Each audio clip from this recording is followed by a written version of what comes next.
నమస్కారం, welcome to express news. నేను మీ మహేష్.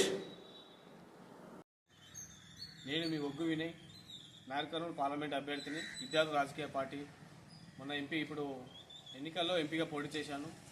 ఈరోజు నేను వచ్చే క్రమంలో నార్కర్నూలు నుంచి కల్వకుర్తి పోయే క్రమంలో ఇక్కడ సుద్దకల్ అనే గ్రామంలో, మండలం వచ్చేసి కల్వకుర్తి, ఈ ఊర్లో చూసుకున్నట్టయితే ఈరోజు నేను వచ్చే క్రమంలో చూస్తే ఇక్కడ మన ప్రాథమిక పాఠశాల వచ్చి శిథిలావస్థలో ఉన్నది. ఇక్కడ మరి దీన్ని ఇప్పటి వరకు ఇక్కడ నిల్చున్నటువంటి నాయకులు కానీ ఉన్నటువంటి ప్రభుత్వం కానీ ఇప్పటి వరకు ఉన్నతాధికారులు కూడా దీన్ని పట్టించుకుంటూ ఇలా శిథిలావస్థలోనే ఉంచారు. ఈరోజు వర్షాలు పడుతున్నాయి, చూస్తున్నాం మనం, ఎన్నో చూస్తున్నాం మనం.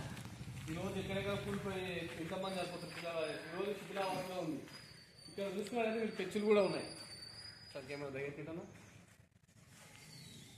ఇలాంటి పెచ్చులు ఉన్నటువంటి బిల్డింగ్లో పిల్లలు పెడితే ఇప్పుడు ముందు ముందు ఏ విధంగా జరిగేటువంటి ఈ బిల్డింగ్ కూడా వచ్చాయి. ఎంతో దారుణమైన స్థితిలో అవసరం ఉంది. గట్టిగా వాన వర్షం కూలిపోయే స్థితిలో ఉంది. మరి దీన్ని అధికారులు పట్టించుకోవట్లేదు, మరి ఉన్నటువంటి ఎమ్మెల్యేలు పట్టించుకోవట్లేదు. మరి దేని గురించి మరి రాష్ట్ర ప్రభుత్వం ఈరోజు మరి ప్రజాపాలన అంటుంది. ఒకసారి మీరు చూసుకున్నట్టయితే ఇంత ఘోరమైన స్థితిలో ఉన్నటువంటి స్కూల్ని ఈరోజు బాగు చేయాలని నేను ఈ రాష్ట్ర ప్రభుత్వాన్ని డిమాండ్ చేస్తున్నాను. ఇక్కడ ఉన్నటువంటి ఉన్నతాధికారులకు కూడా నేను హెచ్చరిస్తున్నాను.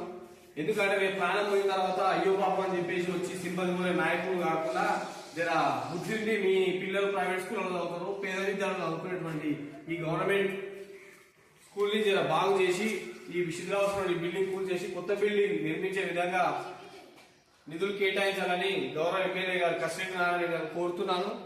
ఎందుకంటే మీ పిల్లలు ఈరోజు కాన్వెంట్లో చదువుతున్నారు, కానీ పేద విద్యార్థులు అందరూ కాన్వెంట్లో చదువుకునే దుస్థితి సార్.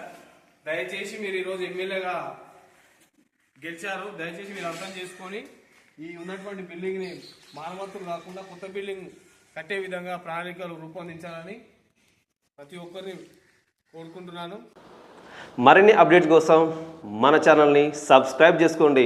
వీడియో నచ్చితే లైక్ కొట్టి షేర్ చేయండి. Thank you everyone.